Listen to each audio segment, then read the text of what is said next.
Hi kids, I'm Mr. Langford. This is a video on rounding or estimating. And when we do estimate, what we're trying to decide is, does the number round to the next number up or does it round to the next number down? Which is it closer to? And there is this little saying that helps us remember whether we go up or down. 5 or more, we go up. 4 or less, we go down. And let me give you a number for example. Let's take the number 18. If we're going to round 18 to the nearest 10, do we go up to the next number or do we go down? Well, 18, if we look on the number line here, I know it's small, but give the idea. Here's 18. Is it closer to 20 or is it closer to 10? So let's put those two numbers there. Here's 10 and here's 20. The way we know is we look at this digit. Is this 8 a 5 or more number? 5 or more, 5, 6, 7, 8. Yeah, it's a 5 or more number, so we go up to 20. Let's say we were trying to round 12 to the nearest 10. This number 2, is it closer to 20 or 10? Well, the digit 2, is it a 5 or more, 5, 6, 7, 8, 9? Or is it a 4 or less, 4, 3, 2? Yeah, so we go down. That's what rounding is all about. Now I've come up with a little method that might help you, and see if we can do this within a few minutes. Let's take the number 24.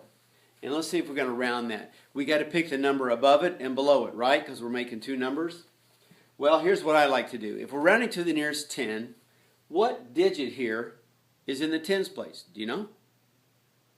Right, it's a 2.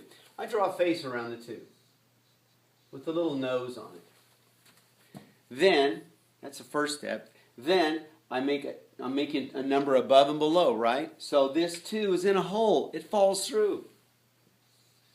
So there's a 2 below there. But then I need a number up here at the top, and if I'm going to go from the 2 up here, I got to jump over this hole. I'm going to skip up to the next number. So that's a 3. In this nose, everything on this side of the nose are zeros. Kind of rhymes.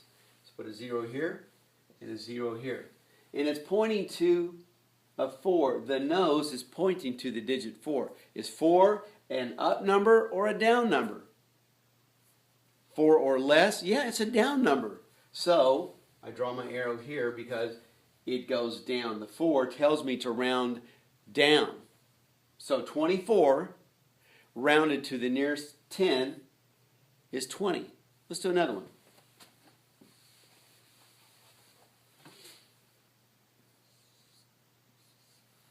Let's say 67. Rounded to the nearest 10. Well, first of all, I'm going to draw my face around the digit that's in the tens place. Which digit is in the tens place? Yeah, 6. So I draw my face on there. Now what happens to that 6? Because I got to make my two numbers, right? This 6 is in a hole, it falls through.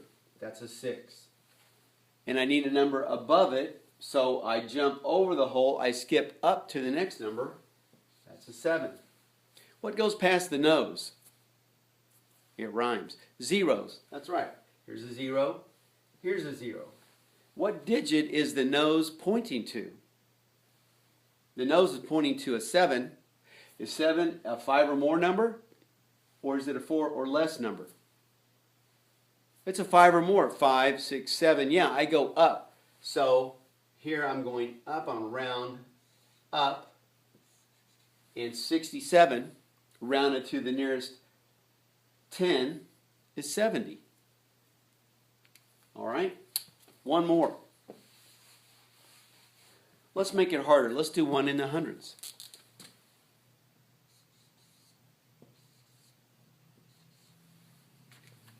$537. We're going to round that to the nearest 100. Not easy. Which digit is in the hundreds place? Do you know? If you're in 3rd grade, you know. Yeah, the 5. So I draw my nose around the 5. What happens to that 5? Because I'm going to make a number here. And here, that number 5, what happens to it? it falls through the hole. What goes above that? Because I'm jumping over, I'm going to skip up to it. What goes above that? A 6. What goes past the nose? It rhymes. Zeros. A 0 here, here, here, and here. Now, what digit is my nose pointing to? It's pointing to a 3. Is that an up number or a down number? 4 or less, I go down. 5 or more, I go up. The 3 goes down. If you want to do this, that's fine. But it goes down. So 537, rounded to the nearest 100, is 500. This is a long video, the longest one I've ever made. I hope it helps you understand estimation and rounding. I'm Mr. Langford. I'll see you next time.